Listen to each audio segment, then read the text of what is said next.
On July 16, 1988, Tokyo was consumed by a massive explosion, wiping out the city and sparking World War I. Fast forward to 2019, 31 years post-explosion, and Tokyo rises anew as Neo-Tokyo, striving to recover from the devastating blow.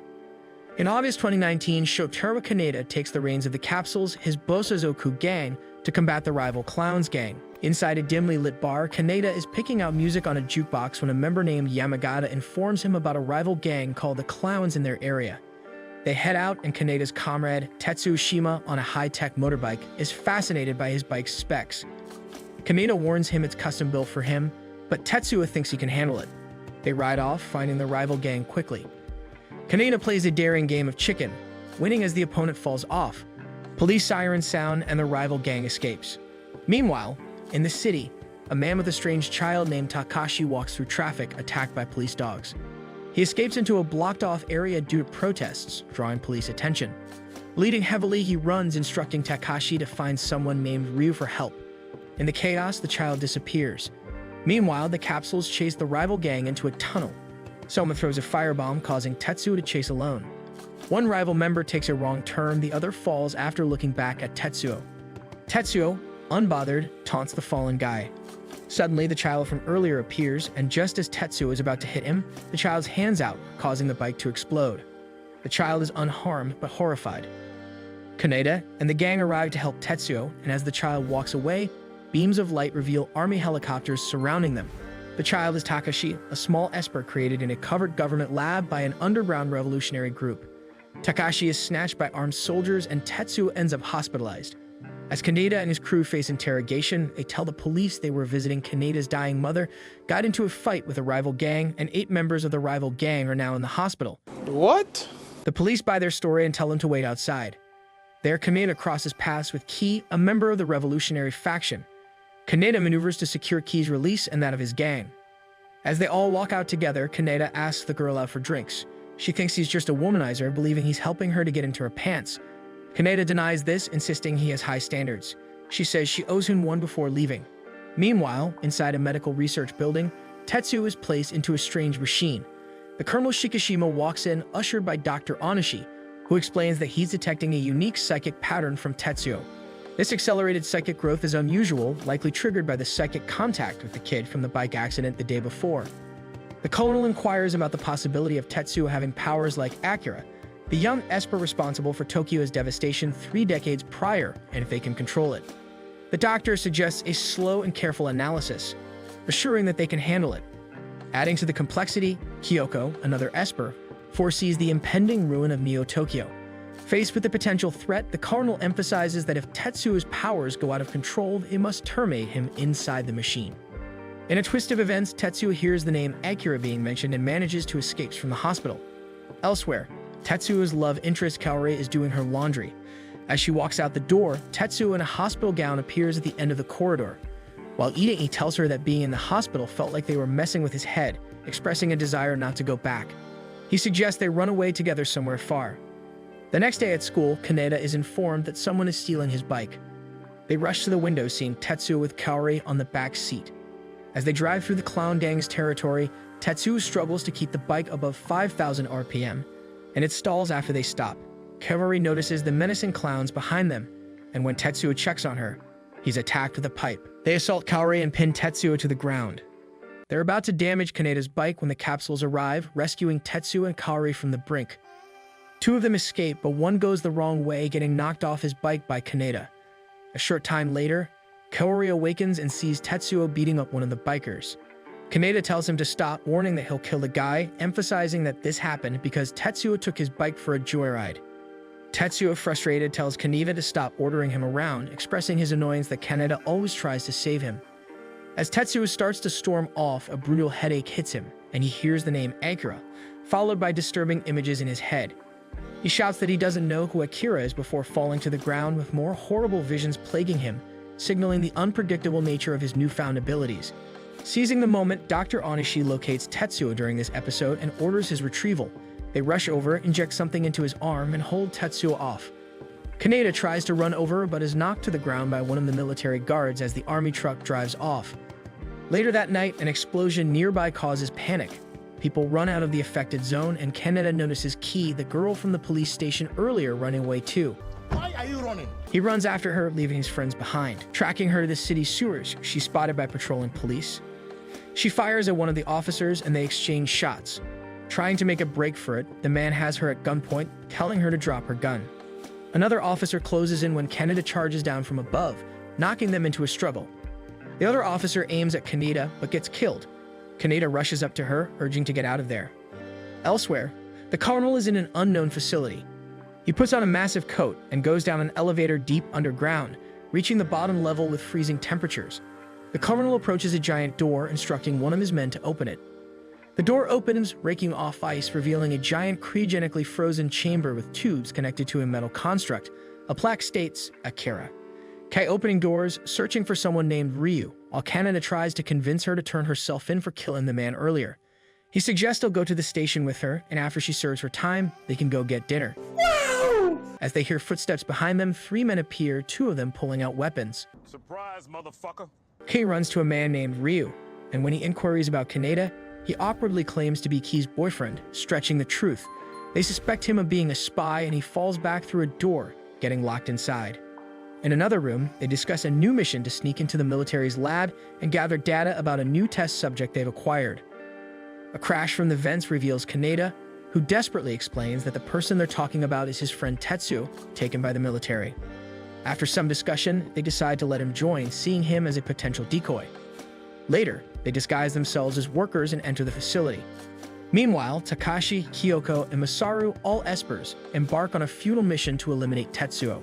Elsewhere, inside Tetsuo's hospital room, he begins to hallucinate funny little characters. Out of nowhere, they transform into giant toy characters, attacking Tetsuo, attempting to kill him by distorting his perception of reality. As he runs from them, he steps on a glass cup, shattering pieces into his foot.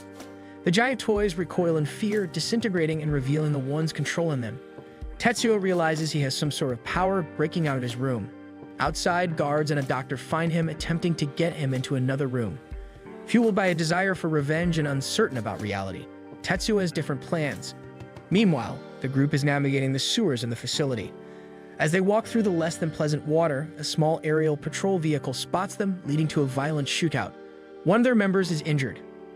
As the patrol vehicle turns for another pass, he grabs a gun from the fallen member and shoots at it, disabling the steering and causing it to crash and explode. Another vehicle arrives and Kaneda jumps on it in midair, causing it to crash into the water. He gains control of it, shooting at the third vehicle approaching. Taking charge, he drives and grabs Ki, forcing her to come with him. Flying through the air, Kaneda and Ki hear on the radio that Tetsuo has broken out of his room and is heading for an area called the baby's room. The military forces are attempting to subdue Tetsuo unsuccessfully. He eventually breaks into the baby's room, finding his earlier attackers. His powers have grown rapidly, allowing him to easily deal with the aged children. One of them uses psychic abilities to fling him back into the wall, attempting to kill him. Despite what would usually be fatal, Tetsuo is barely hurt. He pursues them into a room.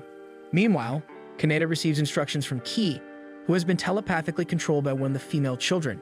Tetsuo confronts them, revealing that the child in the chair is named Masaru, the one inside the glass is Kyoko, and the other is Takashi. Takashi and Masaru decide to attack Tetsuo together, leading to a psychic battle. The colonel and doctor arrive, urging them to stop. The doctor warns Tetsuo that his power isn't fully matured and pushing himself too far might cause irreparable damage. Kyoko telepathically communicates with Tetsuo, revealing someone even more powerful than he is, Akira.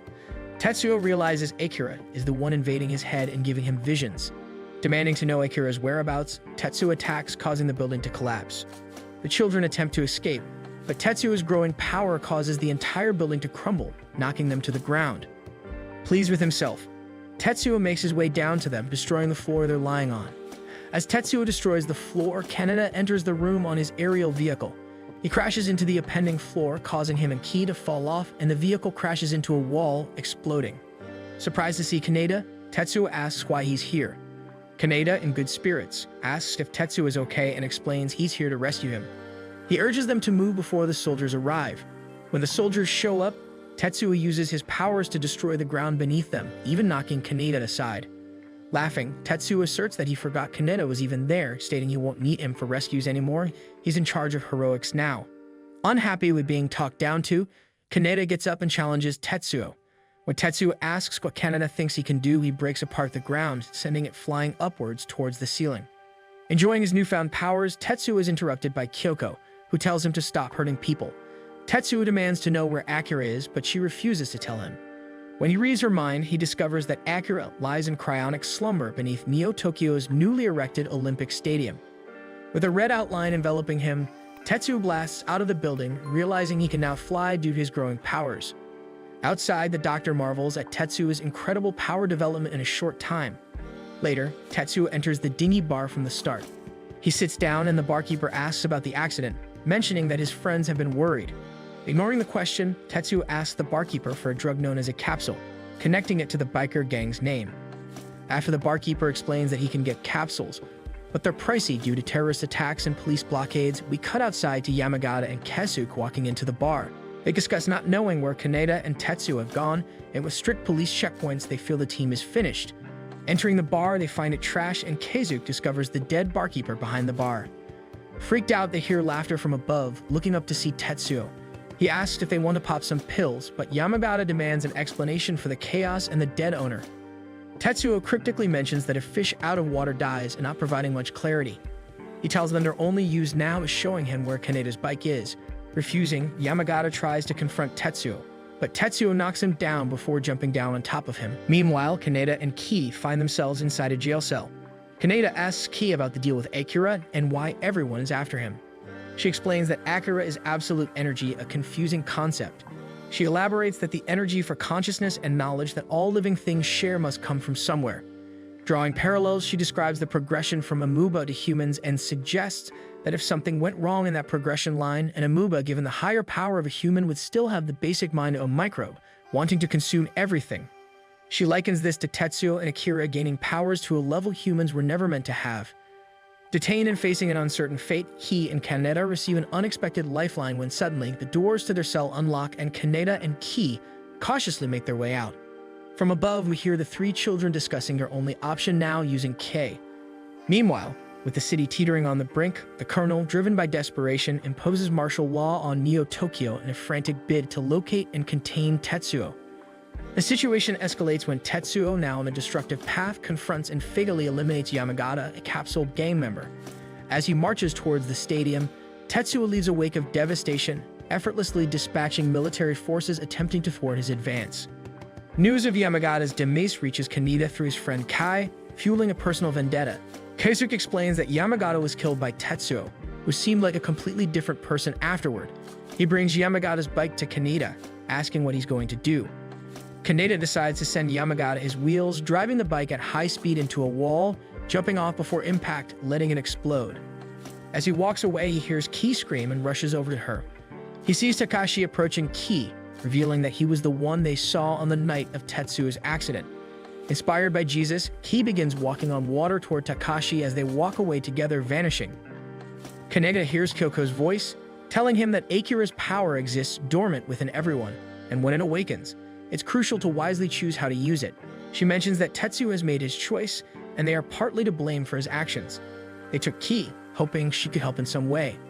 Determined to settle the score, Kaneda shadows Tetsuo to the stadium, seeking retribution for his fallen comrade. Meanwhile, a massive roadblock has been set up in the city with tanks at the front. A helicopter flies by and crashes into a building, triggering the tanks to take their battle stations. From the flames of the explosion, Tetsuo rises. He walks to a store, crafting a makeshift cape from fabric.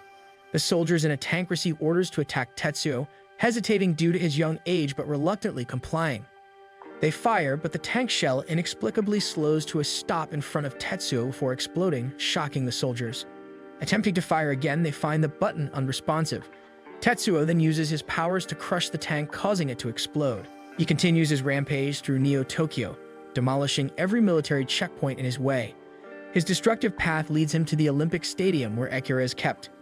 Tetsuo's journey takes a chilling turn when he arrives at Akira's cryogenic containment unit, overpowering Ki and unearthing the vault only to discover a morbid truth. Akira reduced to glass canisters, his body subjected to relentless scientific experimentation. A face-off ensues as Kaneda boldly challenges Tetsuo, armed with an experimental laser rifle in a futile attempt to subdue him. Simultaneously, the colonel resorts to a powerful orbital laser, severing Tetsuo's right arm. However, Tetsuo, displaying an uncanny mastery over his psychokinetic abilities, pulls the orbital weapon into the atmosphere and fashions an artificial arm from its remnants, all while scrutinizing Akira's preserved organs. As the unfolding events reach a critical juncture, Kaori enters the scene only to witness Tetsuo's growing agony caused by the strain of his burgeoning psychokinetic powers. The Colonel sheds light on the Esper's use of migraine-controlling drugs to suppress Tetsuo's evolving and potentially uncontrollable abilities. Despite the Colonel's urgent pleas for Tetsuo to return to the hospital, a violent confrontation ensues, putting the Colonel's life at risk. In a climactic encounter, Kaneda steps forward to face Tetsuo. The battle takes a devastating turn as Tetsuo, grappling with the overwhelming surge of power, undergoes a grotesque transformation, mutating into a colossal mass that engulfs Kaneda and tragically crushes Kaori to her demise. The Esper, realizing that Akira has transcended the bounds of a conventional biological form, awaken him from his slumber within the canisters. Emerging in a form beyond comprehension, Akira reunites with his comrades. Employing his formidable psychic abilities, Akira generates a blinding sphere of light, casting a luminous veil over the city, utilizing it to encapsulate Tetsuo. In the dramatic confrontation between Akira and Tetsuo, the Espers swiftly mobilize to ensure the Colonel's safety, teleporting him out of harm's way. Despite objections from Masaru and Kyoko, Takashi takes a daring leap into the Radiant Abyss, driven by a mission to rescue Kaneda. Overcoming reservations, the other Espers follow suit, recognizing that their collective efforts are essential, even if the return remains uncertain. Within the blinding light, Kaneda undergoes a profound experience, delving into the intertwined childhood memories of Tetsuo, the Espers, and himself. The memories unveil the depth of Tetsuo's trust in Kaneda as a friend and the initial study of the children before the catastrophic destruction of Tokyo. The Espers swiftly extract Kaneda from the impending destruction, assuring him that Akira is guiding Tetsuo to safety. In a revelation, Kyoko hints at Ki's budding psychic abilities, a notion validated when Ki communicates telepathically with Kaneda. As Akira's overwhelming psychic force reshapes the landscape, Neo-Tokyo bears the brunt of the cataclysmic event. Akira vanishes, leaving behind a void swiftly filled by the encroaching ocean. The destructive aftermath claims Dr. Onishi's life as his research laboratory crumbles. Regaining consciousness, Kaneda discovers that Ki and Kai have miraculously survived. Absorbing the residual power orb from Tetsuo, the trio embarks on a journey through the remnants of the city. Emerging from the tunnel, the Colonel witnesses the sunrise over the ravaged landscape. Tetsuo, now in complete command of his powers, experiences a transcendental moment. Akira, manifesting as a universal force, transports Tetsuo's spirit into the cosmos, echoing the words, "I am Tetsuo."